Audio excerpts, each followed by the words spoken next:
What's going on, everybody? Back for another MMA edition with my man Big Marley. Fingers crossed, Big Marley. We keep all 13 fights. 13 is a phenomenal number. Not the best card top to bottom. A lot of big favorites. We'll get to that in a little bit.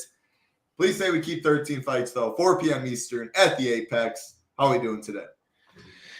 Pretty good. I was trying to build a lineup before we got on. I couldn't even do it. There's nothing I like, so I'm like, we're not doing single entry this week. We're going straight to MME. I'm going to let the Saber Sim optimizer figure it out for me.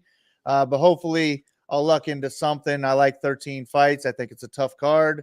The main event right there in the mid-range. No other great fights to target, in my opinion. So looking forward to talking it out with you. One of the tougher ones, I think. Yeah, and I don't even know if I'd say the mid-tier or the main event's like that great of a fight. I mean, it's a rematch. Vettori won a unanimous decision. Pretty close. I don't think it was unanimous. I actually thought Dolidze won, but it was volume and Vettori versus damage and Dolidze. But Vettori won and scored 71 points.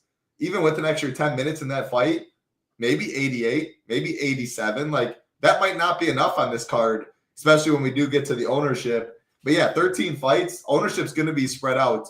The main thing, like I said, the stakes stood out to me. 7 of the 13 favorites are minus 350 and above. So I'm expecting a lot of favorites to win. It could be a card where one dog wins, two dogs win.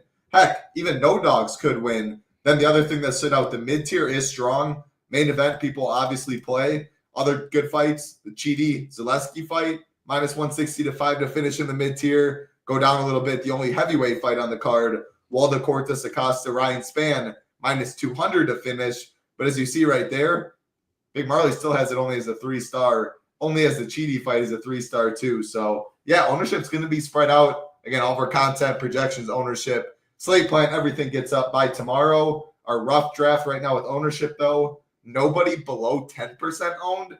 Nobody above 51% owned. So, I like it. That's good for DFS. Definitely an MME card for me. Using SaberSim, like you said, we will not share SaberSim on this show.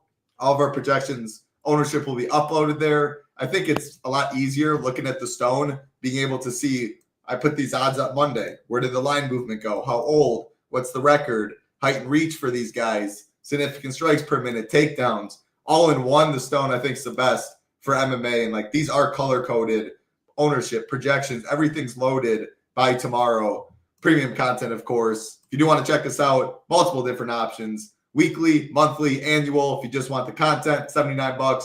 You want the core package with SaberSim, gets you 150 teams, an extra $20. The best value starter gets you 500 teams with projections ownership for SaberSim as well for the sports we offer and what we don't. And you get contest flashback to look at previous contests, ultimate with the Sims, get you 5,000 teams and all that good stuff. If you want to give it a try, definitely head over to shippingnation.com.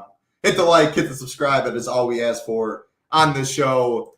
Saying hi to Little Neck, saying hi to Ben, saying hi to Matt. Appreciate all you guys. Appreciate everyone watching live, watching on playback. Big Marley, any additional final thought or additional broad slate overview for you? I know you kind of said it from the top, or do you just want to get in for the first fight of the night? Yeah, let's get right into it. Let's get right into it to what on paper might look like a boring fight, but I'm excited for this one. Carly Judice, minus 370, taking on Yunzi Dubon, who's plus 305. Plus 120 for this fight to finish. Judice plus 180 inside the distance. Dubon plus 500. A lot of line movement in this first one of the night. Judice opened minus 650. Now minus 370 only. This Dubon chick, one of the biggest upsets in Dana White Contender Series history. First round KO. Just starches her. Again, only 6-0 as a record. Has fought absolute cans. Has got a lot of line movement in this one, though. On the Judice side, you only have this fight as a 2-star. Looks like I have a little more interest. The reason for that, her Dana White Contender Series fight, 168 significant strikes. Her UFC fight, 169 significant strikes in a loss where she scored 81 DK points. Now she's plus 180 to finish this fight, and she has been taking steam a little bit. Open plus 190, now plus 180. I don't think as often we can get an optimal performance in a decision, just striking decision, and then you have the goods if you do get the finish. So I'm going to play Judice, who's low owned in the upper tier as a pivot. I'm going to play Dubon in the lower tier For A, I think she can win with the line move and everything. It's women's MMA. Who knows? I'll take any win at 6,900. But also, if all 13 favorites did win, I think Dubon's one of the most likely for the optimal in a loss, because I think the floor is a lot higher than others at that price if this fight does go the distance. So that's my thoughts on this one. I will probably end up overweight to start it off. How do you see it? Yeah, I'm not against moving it to a 3-star, but I'm more interested in the Judice side. I do like the volume she's going to put up. I think she's the better, more technical striker of the two. And I just see her piecing this Dubon girl really apart for all 3 rounds. Dubon had that knockout on the Contender Series, but that was like, I mean, it was nothing special. She looked really sloppy, in my opinion. She kind of caught the girl before the knockout. You could see it stunned her. And when that happened, I was like, oh, man, either this girl has no chin, because I knew what was going to happen because it was such a big upset. But I was like, either this girl has no chin or like she was knocked out in training camp like recently and she was still affected from it. And then she just got hit by that one shot that most girls are going to eat, in my opinion. So I don't know how this Dubon girl wins if she doesn't get a TKO. And I think the odds of her getting a TKO are low. So I'm going to pass on her. Judice, I am interested in. It's just that 9,300. We need the ceiling performance from her. We can't have a lower paced striking match from her than we usually see.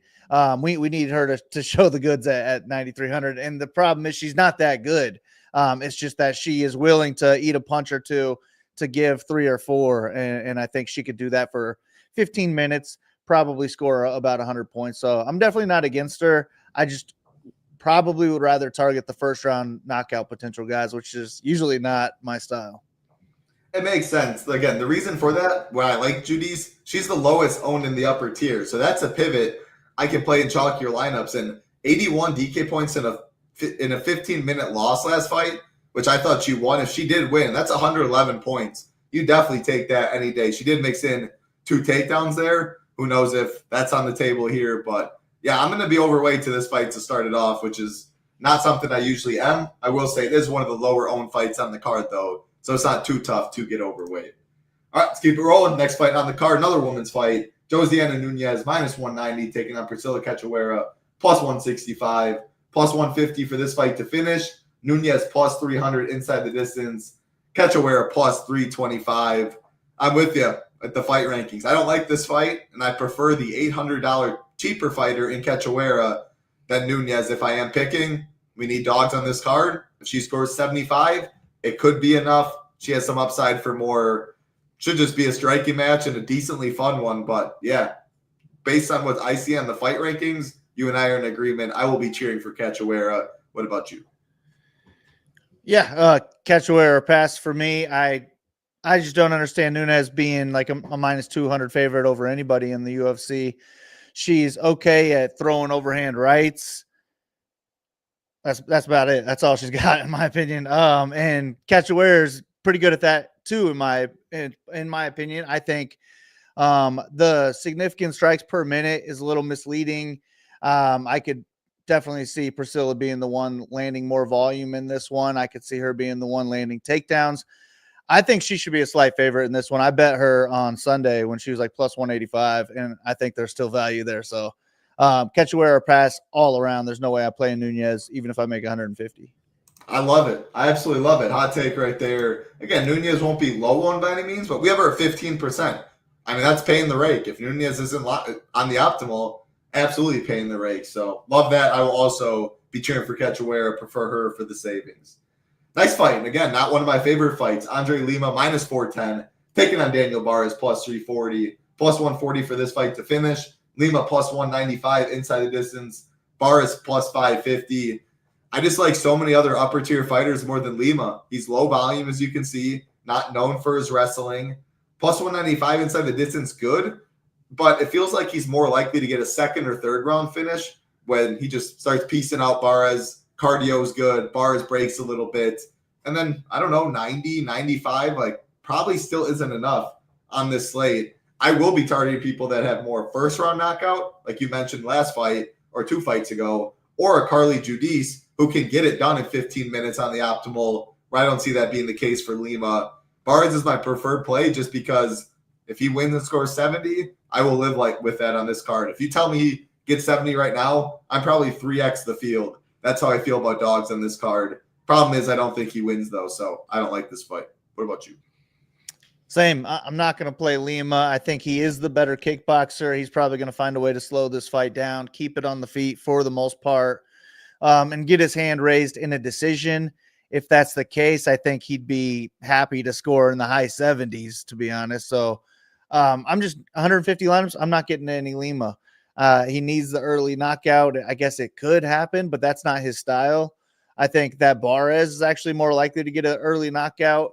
He's not a better striker, but I could see him hanging on the feet just based on aggression alone. And then if someone's going to look to take this fight to the mat, it should be Barz. So, yeah, underdog or pass. If he does win, I think he could score well. I just have Lima winning, so it's mostly a fade for me overall. But, yeah, Lima full fade. Barz, I'll probably just be around field so I don't get burned either way. I mean, man, I'm feeling good so far. First 3 fights, you and I are lockstep, so we'll see how it keeps going.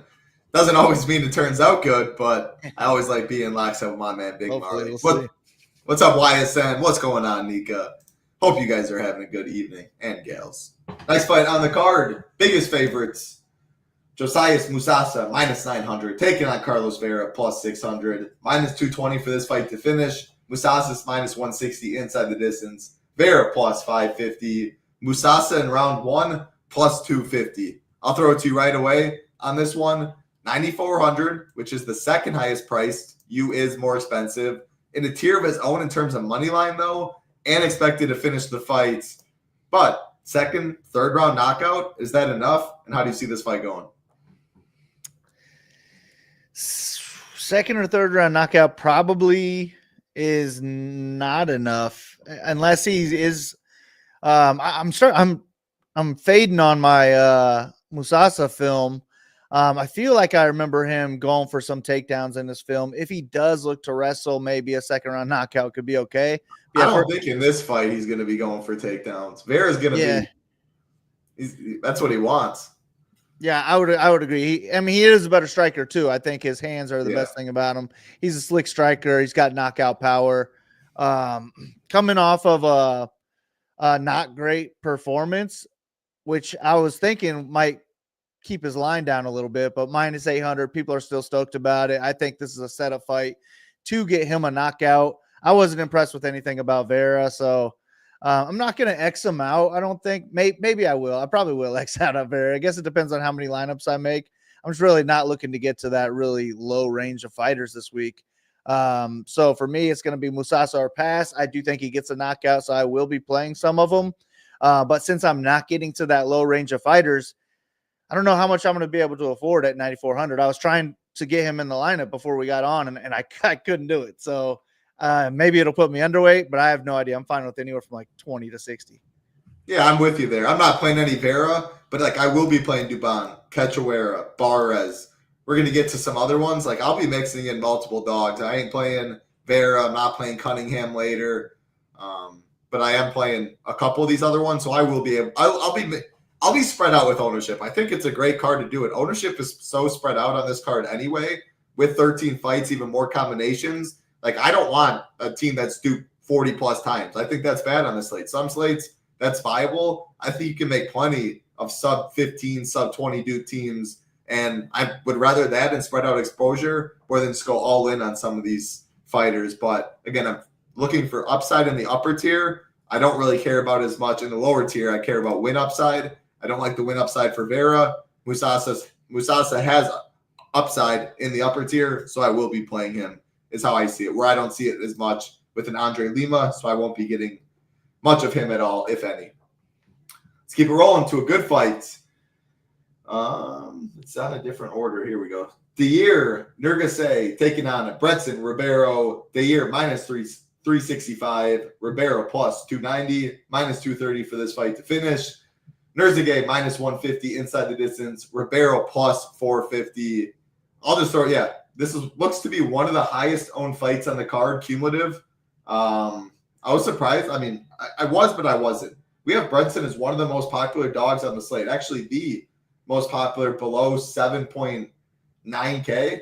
And by no means do I disagree. It's just if he is about 24%, I don't know how much Rivero I want. Now, he is leverage off a popular Nurgay, which I do expect. I wouldn't be surprised if Rivero's ownership came down a little. He's guaranteed to be leverage. He's going to get some ownership, though. He's big and powerful, so he has big-time upside. Problem is, I just don't think he wins. I'm going to play Nurgay at whatever ownership, though. I think he definitely can break the slate. Easier to leave money on the table with, and 13 fights, I can get different in other spots. Yeah. Look at this. Hold on. Before you even say it, first of all, Sheets, I have a wedding next week, so I'm going to miss you. Very unfortunate, but good luck in the final. Exactly what I've been saying, though. 13 fights, check. Main event, which is nowhere near a lock, check. Could line up for a solo shipper. I was saying I don't want 30-plus dupes. I want under 15. You look at Sheets, he probably wants under 5, but 100% good DFS card. And he shouted out Nico. What's up, Nico? Yeah, what's up, Sheets? Yeah, I like Nurgay in this one. 8,900, I think, is a price that I'm willing to pay. He's got knockout potential. He's got wrestling potential. I just don't know how good he is, I guess is the issue. But I like a minus 350 line. I like a minus 325 ITD line. He's like minus 150. What did you say? Inside the distance. That's pretty solid. Minus 150 inside the distance, plus 225 in round 1. Pretty much the same as Mousasa for 500 less. Yeah, I mean, minus 150 inside the distance, that's 60%. Plus 225 in round 1, that's 30% right there. So I like being in that range, 30 to 60%, probably closer to the 60%. I could see him being one of the guys I get to the most because he is under 9K and he'll just fit into more of my lineups. And then I will use Rivero as more of a hedge. And maybe I have his ownership a little too high because of my personal using him as a hedge thought. I don't know if everyone's going to have that kind of thought. But with a minus 325 ITD line in the whole fight, I want a good amount of it on this card specifically, where I don't think that there's a whole lot of high ceilings. Either of these guys could put up 100 plus. So I'll load up on it. Not all in by any means, but it'll be one of my higher owned fights. And I'll take Nurgay to get TKO at some point. I like it. Yeah, the two things, like, I think Kurt Halabal will eat into Rivero's ownership a little bit. And I think Dubon, we might have a little like, because she keeps taking steam. Like, I think she's probably higher owned than Cody Gibson when it comes down to it. But I do think Rivero is one of the highest owned, 7.8K and below. But, like, we have it. They're all going to eat into each other's ownership. Like, it's gross down there. These 150 maxers, which take up a lot of the flagship stuff, they will be mixing a match, and I'll be mixing a match in outside of the couple fades that I have in the slate plan that Big Marley's talking about. But, again, I make that for 20 teams and less. If I'm playing 150, like people like Sheets, I don't know if he ever X's anybody out. Like, that just – it's one of the most high variant sports out there, so volatile. Even if your fighters do what they should, judges stink, eye pokes, random stuff happens. And then when you win – how much do you win is the story of MMA. So mixing in every fighter, including the low-owned people, can easily get you to the top by yourself. Not easily, but that's how you get to the top by yourself. So that's some game theory for you. Game theory is, to be honest, more important than all of our breakdowns right here. We add a lot of game theory in it, but over this guy's going to beat this guy, you care about game theory, trying to get less dupes, build competitive lineups, more than just pick your 13 winners, fade everyone else, and go from there. That is a very, very hard strategy to do in MMA DFS.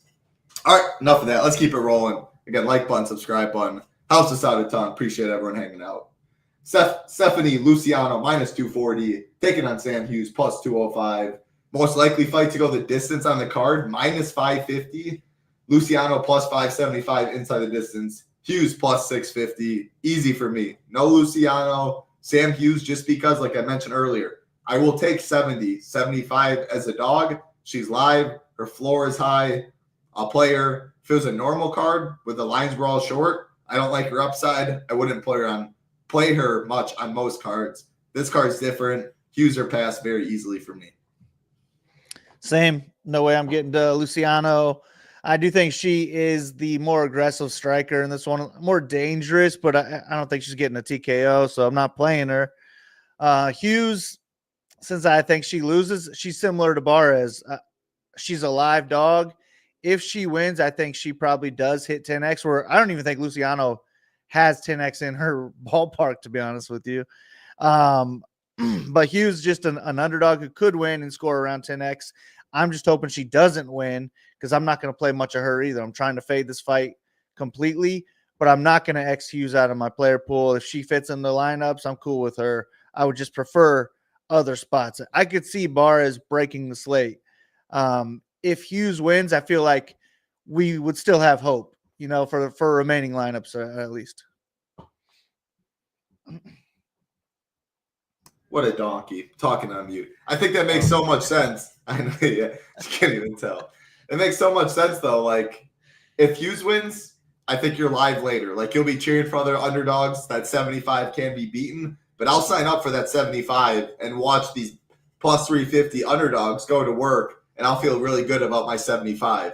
Barz, Rivero, these people do it? Sure. But also, if two underdogs win, like, Rivero can still win and then Hughes win, and they're both on the optimal because all the other favorites win. So it's not just like one dog wins two dogs win or one dog wins and that's the only one that's going to be optimal. At the end of the day, 4 dogs could win on this card. Then you wouldn't want Sam Hughes. So I'm just picking a lot of favorites. The lines are big. So I'm playing for floor in the lower tier. I don't like the upside with her either, though. All right, next fight. Only heavyweight fight on the card. Waldo Cortes Acosta. Minus 170 taking on Ryan Spann, plus 145. Minus 170 for this fight to finish. Both guys plus 185 inside the distance. Round 1 props, the underdog in Spann, much better, plus 300 versus the Costa plus 500. Spann making his heavyweight debut. I'll be keeping a close eye on him at the scales tomorrow. Take away this fight, though. What are you doing for DFS? How do you see it going down in real life? Man, yeah, I don't know on this one. I'm cool with this being a 4-star, especially with the minus 200 ITD line. I think if either one of them gets a finish, they have a good chance at the optimal lineup, especially in the mid-range. I just don't know that the finish is going to take place. I don't think it's going to be a high-paced fight. I think we got to watch out for Spann early. He could get a knockout in the first round. He could get a submission in the first round, break the slate. But if he can't get takedowns, Acosta probably picks him apart on the feet. He's not super dangerous, but if he could just keep the fight on the feet, I think he cruises to a unanimous 30-27 and just doesn't score a lot of points in the process. He got to like 90 in the 90s last time, but he landed 3 takedowns in that fight. You're not trying to land 3 takedowns against Spann when he's most dangerous, basically off his back against guys who don't know what they're doing. So I think Acosta keep this one on the feet, wins a decision, scores 70 points, and that makes me think it's more of a 2-star. So I don't know. I'm going to be in between a 2-star and a 4-star type of ownership. I like that it's in the mid-range. It's going to fit more into lineups, but I could see me having more Spann just based on needing that $400 on this card. Not sold on that, though. If I ended up with 10% more Acosta, I'm fine with that. I have no real preference on a side in this one. I'm picking Acosta to win, but either one of them could put up 90 to 100 in this one or 60 to 70. I don't know. How do you see it going on?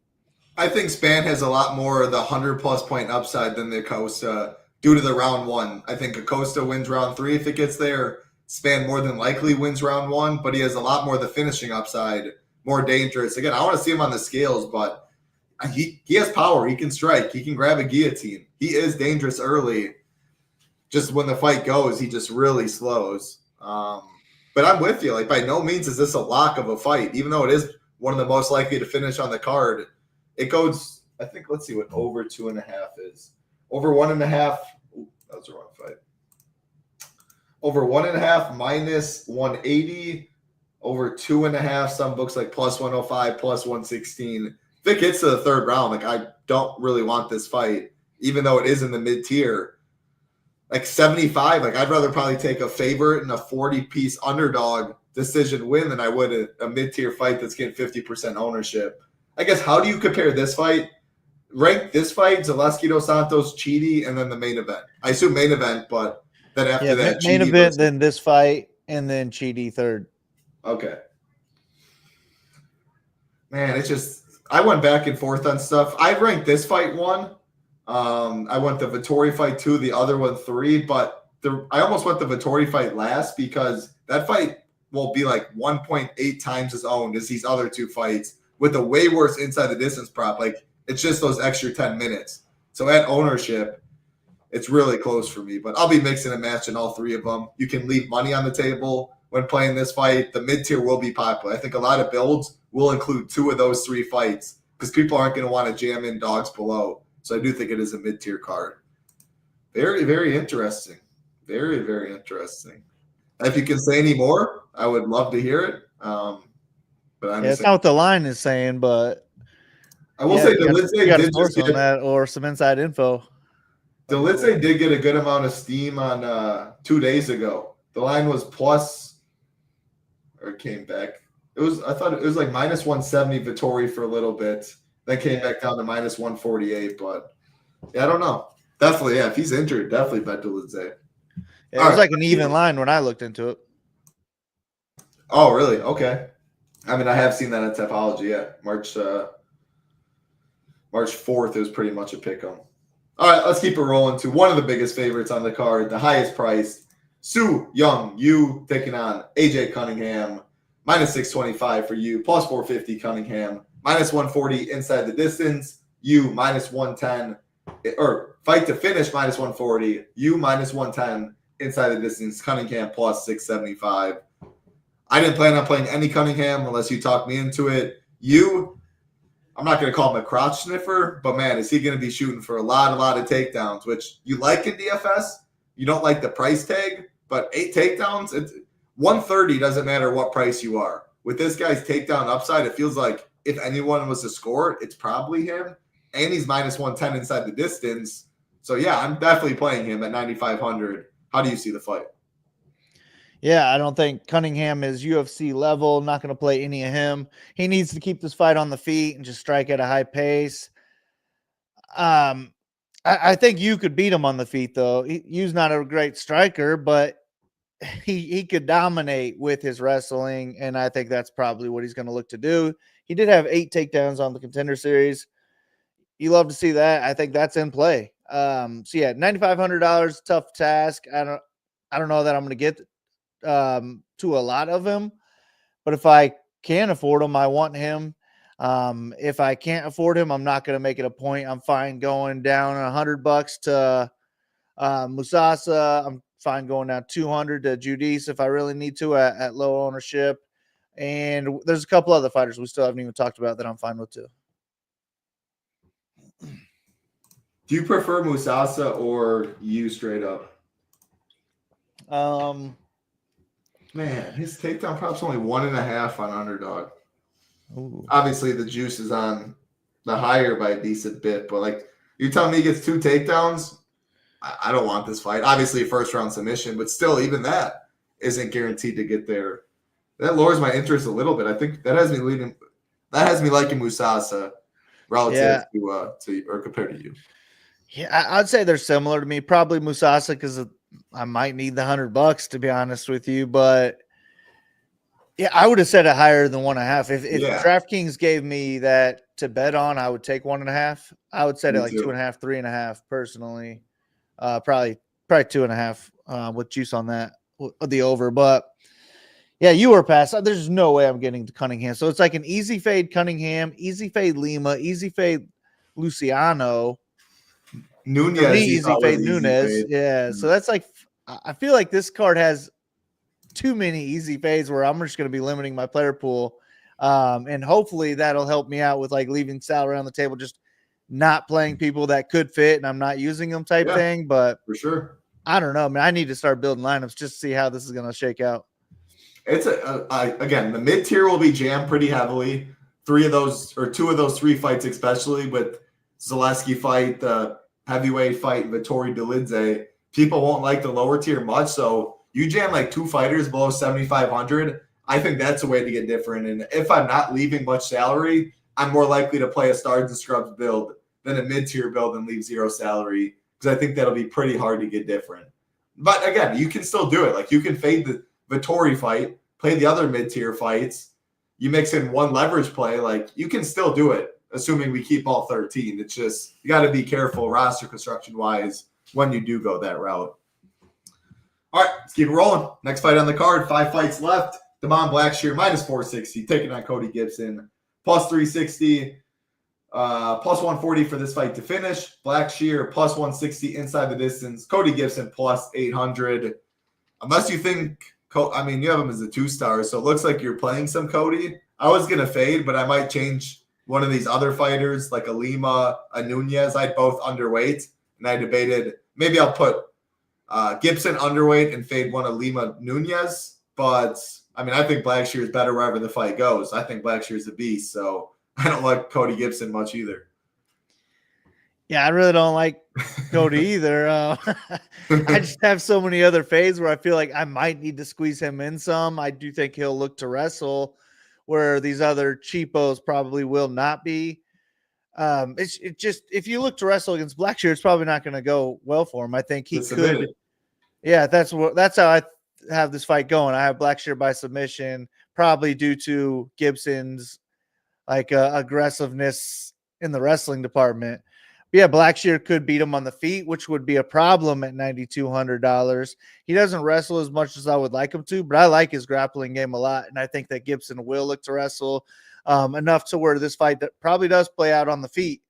So yeah, I like Blackshere more. I really don't want to play Gibson. Like if I'm making 20 or less lineups, I'm probably not getting to him either, and I'm just gonna be more focused on the mid range of underdogs. But I could make a case for a 2 to 4-star on this fight too. So anywhere in there, I'm fine with it. It's just I have Blackshere winning by submission. If he doesn't win by submission, I don't think he's going to pay off that price tag. I don't think he's going to be able to wrestle enough to score well in a decision. The good thing is about Blackshere, obviously Judice is lower owned in the upper tier, 9K and above.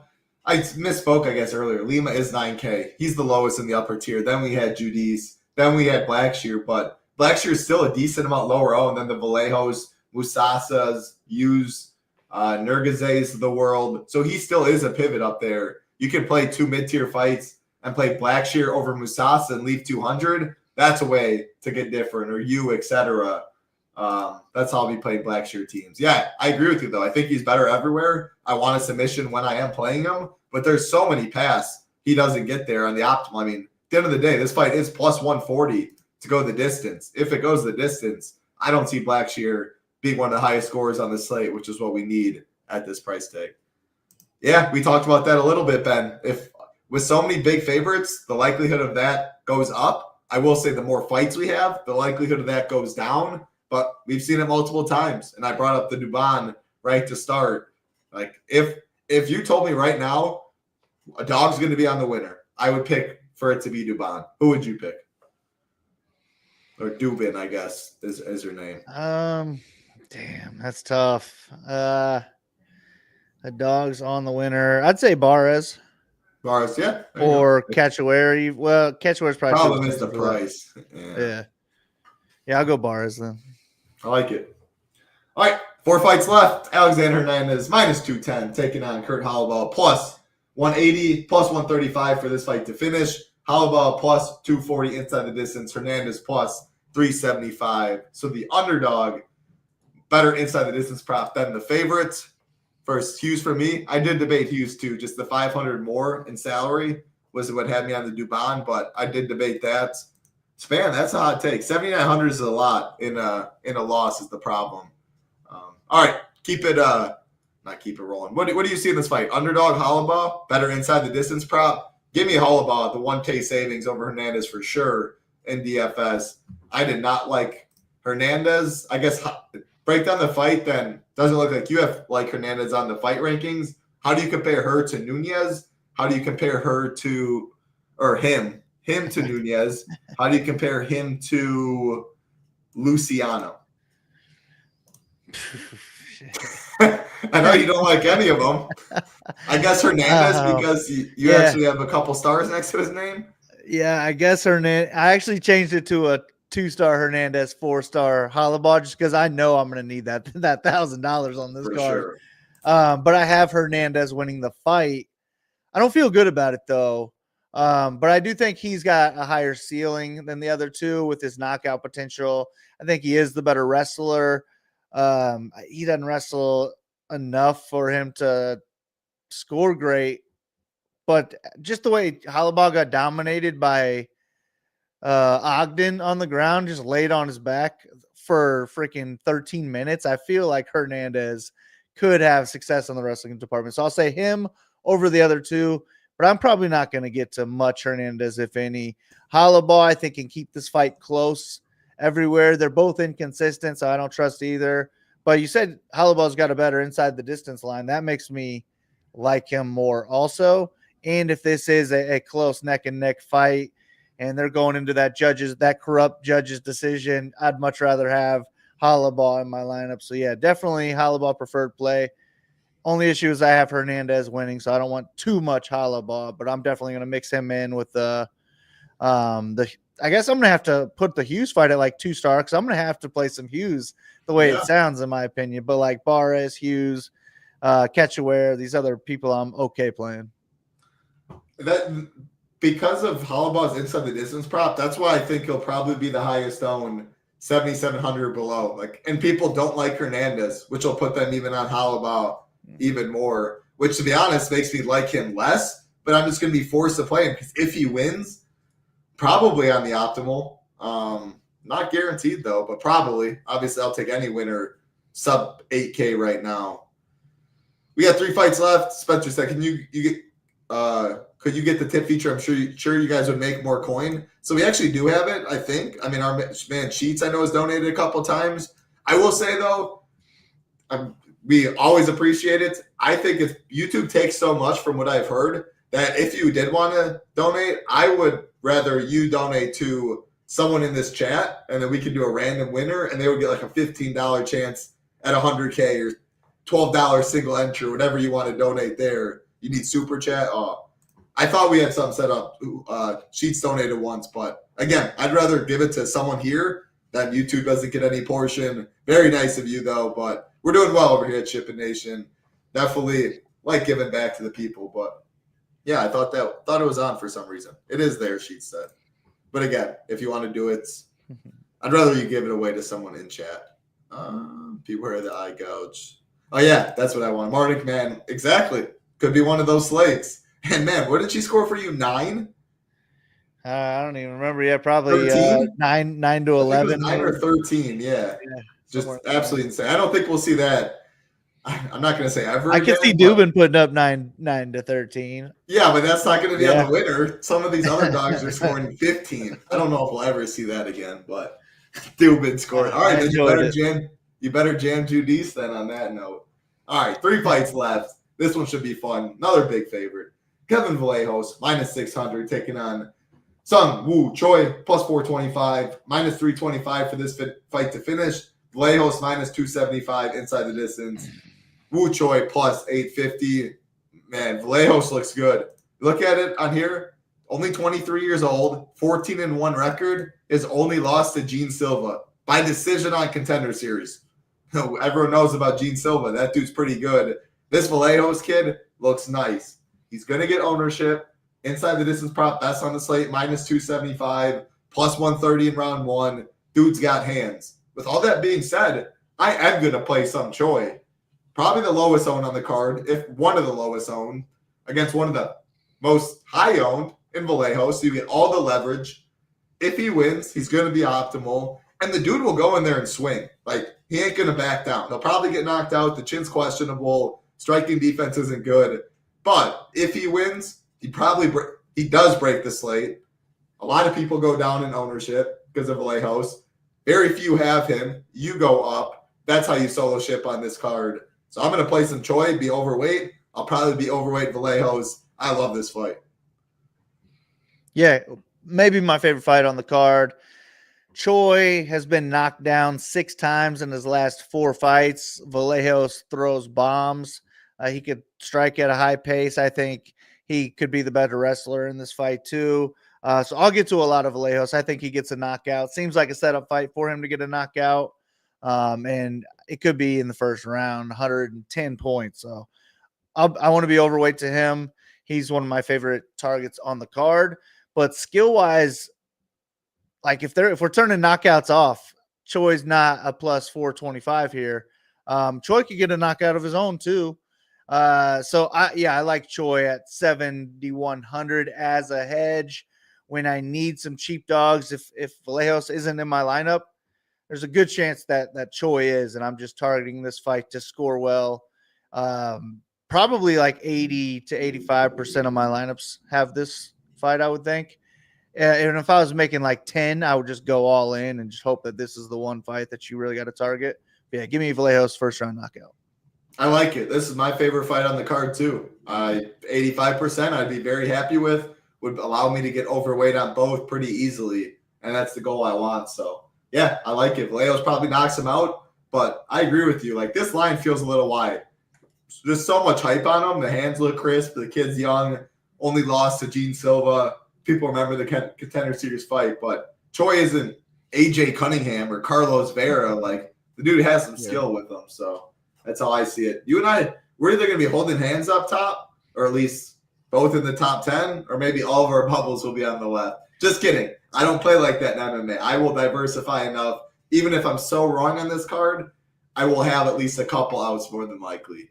Man, the sky is so dope here. Sorry about that. All right, 2 fights left. I heard you yelling that in my ear when I was oh yeah, scared me for a minute. I forgot. My bad. I was telling my wife and brother-in-law to go get it, and I forgot that I had you here. No, Minus 200, Zeleleski dos Santos. Taking on cheating the Jokoani plus 170. Minus 160 for this fight to finish. Zeleleski plus 120 inside the distance. Cheaty plus 325. Take it away. What do you like in this one? I don't know that I like it. I like that it's a minus 165 ITD line. I think they both have finishing potential. Both of them could get a knockout. Easy DS could get a submission. And if I was his coach, I would want him to come in here with some sort of wrestling, grappling game plan.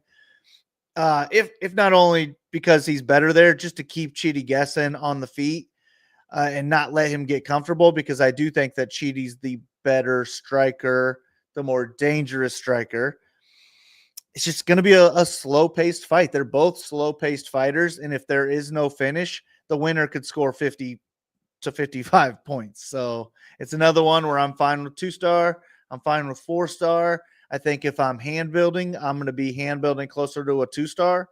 And if I'm using the optimizer, since it's in the mid-range, I would guess that it puts me closer to a 4-star. So that's why I put it right there in the 3. Don't really have any preference on the fight or on the side. I'm cool with an easy DS lineup, and then I'm also fine with that same lineup having Chitty. It'll have less ownership that way, so I'm fine with that too. Either way, don't really have a preference in this one. I don't even remember who I picked to win. Chitty DS split decision. He's got a plus next to his name, so that's why I picked Chitty, I'm sure. And a pretty big plus. I kind of was with Derek here, though. Like, that's Eileen Zeleleski. I think he's more likely to wrestle, and like Chitty off his back is non-existent. He has poor cardio too. I think Zeleleski has the cardio advantage there. I'd give Chitty the striking advantage, but Zeleleski's still a good striker himself. So I just think there's more pass for him. But I'm with you. Like, the fight's favored to finish at minus 160. If it doesn't, it's not going to score, and that's what makes this fight card pretty tough. We found 4 or 5 fades that we didn't like. Assuming they don't come on the optimal, we're very, very live. Like, that's the biggest thing. But who's going to be on the optimal? I don't have a good lean on it. I think it's really hard. 26 fighters, 13 fights, 7 of the 13 over minus 350. Hard to pick dogs. Upper tier looks really similar. That's what I mean. I'm going to probably spread it out more than usual. I'm going to diversify more. I'm going to really shoot on the game theory, the ownership, leaving some salary. So if I do win, I'm chopping with 10 or less is how I'm going to be doing it. Would you boost in the mini max? So 50-50. If you're talking about the Vallejo's Choy fight, which I think you were, I wouldn't go 50-50. I'd be like 65-20. I can't hear you at all, by the way, title. And the I'm sorry. Yeah, I muted myself Okay, this whole thank God. time. All Don't right. worry. Don't worry. My bad. Don't worry about anything I was saying. It wasn't going to you. It was going to the chat, but I'm glad you did say that. All right, If it's cool. the Vallejo's fight, Choy, I'd probably be like I said, 65-20 or something like that. Or make a rule to have at least one of that fight if you want, but I wouldn't go 50% both sides. That's a lot of Choy if you are talking about that fight. Yeah. Man, I'd rather be like 75-25 if I was all in. Yeah, 100%. That's what I would do as well. All right, main event time. Again, appreciate every single one hanging out with us. Like button, subscribe button helps us out a ton. And again, we are partners with SaberSim. We will be showing it. We won't be showing it. Projections ownership will be loaded into there. There is MMA videos for the SaberSim as well. If you want to check it out, core $99 get you 150 lineups. Only $20 more for SaberSim. Then you're paying for content. Starter pack, the best value, only $30 more there. Gets you 500 lineups and contest sims. $297 for the first day. If you want to give it a try, I do recommend if you're playing hundreds of dollars a week, if you're playing $10 a day, $20 a day, I would not spend that.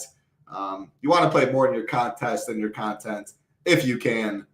But some people that just love DFS play $2-3 a day. We do have the cheapest. Many are founding family members already with Ship Nation. You still need projections, ownership, some sort of community to help you out as well. We all have that at Ship Nation. Definitely get in the Discord if you do join.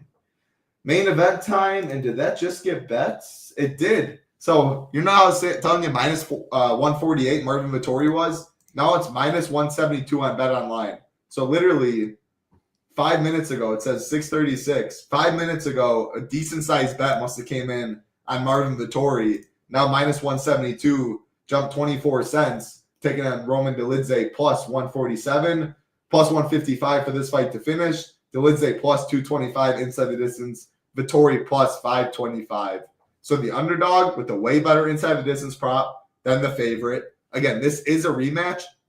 Vettori outstruck him like 108-71, I believe it was. 106-71. Won a unanimous decision. But Dolidze closed the favorite and a big favorite. Watching the fight, Dolidze landed the clear damaging strikes. Vettori had the volume. I thought Dolidze won. Again, unanimous for Vettori. We saw Francis Marshall lose. Who in the world knows about judging? With all that said, I'll let you go. I know we're on different sides. I'm not even on a side. I don't love this fight much. But I think if it goes 25 minutes, Vettori's more likely to be optimal because of his volume. Whereas Dolidze needs a finish, and even a third or fourth round finish might score 80 and not be enough, which had Vettori as my preferred play. But the line, I think, is too wide. I thought Dolidze won the first fight. I'm going to have plenty of fades in this one. That's why it's such a good card. Like, by no means is this fight a lock, and everybody agrees with that, which makes this card interesting. I think it's going to be a close one. I bet Vettori in their last fight, and I did not feel good going into that decision at all. I was like, damn it, I'm about to lose this one. I can't believe it. And I think I paid juice on him too. So I don't love going back to it. I mean, I think 5 rounds could help him out. He should be the better, fresher, I guess, more active 4th and 5th round fighter. Unless he does eat some big shots early, like that Cannonier fight. I just don't think he would be that fresh if he is getting knocked down earlier in the fight. And I do think Dolidze is more dangerous on the feet and in the grappling department. I would like him to look for a little bit of wrestling, maybe shoot for one takedown around, something like that. And Vettori just did not look good, man. He ate like 200, so many strikes in that last fight. He ate 257 total strikes in that last fight. Coming off the Dolidze performance before that, where I thought he didn't look good. To me, like when I was watching him, he looked like somebody who isn't on the same supplements that he used to be on, and he's not as confident in himself anymore. I don't know if that's true at all. It's just kind of what I was thinking in my head. I like it. I like hearing takes like that. I'm kind of just going against the Vettori grain in this one. I'll be underweight to him, overweight to Dolidze. But I'm cool with this fight being more so of a fade. You've talked me into. I'll probably move this down to a 4-star. I'm not going to force it to be a target at all. I could see either one of them scoring right around 10x, and that's not going to cut it probably. Even on this card, maybe, but even on this card, it's probably not an at ownership. Rather take our chances on not. So for me, it'll be I'm overweight Dolidze, and then I might even go only Vettori lineups that my Dolidzes can go up to Vettori. Like anything with 200 less, I'll just play it safe, have both sides of that fight.